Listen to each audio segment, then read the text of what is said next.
ہاں اس قرآن کے ذریعے سے نصیحت کرتے رہو تاکہ قیامت کے دن کوئی اپنے اعمال کی سزا میں ہلاکت میں نہ ڈالا جائے۔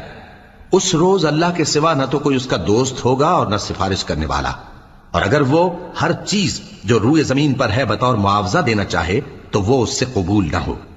یہی لوگ ہیں کہ اپنے اعمال کے وبال میں ہلاکت میں ڈالے گئے، سو ان کے لیے پینے کو کھولتا ہوا پانی اور دکھ دینے والا عذاب ہے، اس لیے کہ کفر کرتے تھے۔ کہو کیا ہم اللہ کے سوا ایسی چیز کو پکاریں جو نہ ہمارا بھلا کر سکے نہ برا؟ اور جب ہم کو اللہ نے سیدھا رستہ دکھا دیا تو کیا ہم الٹے پاؤں پھر جائیں؟ پھر تو ہماری ایسی مثال ہو جیسے کسی کو جنات نے جنگل میں بھلا دیا ہو اور وہ حیران ہو رہا ہو، اور اس کے کچھ رفیق ہوں جو اس کو رستے کی طرف بلائیں کہ ہمارے پاس چلا۔ کہہ دو کہ رستہ تو وہی ہے جو اللہ نے بتایا ہے،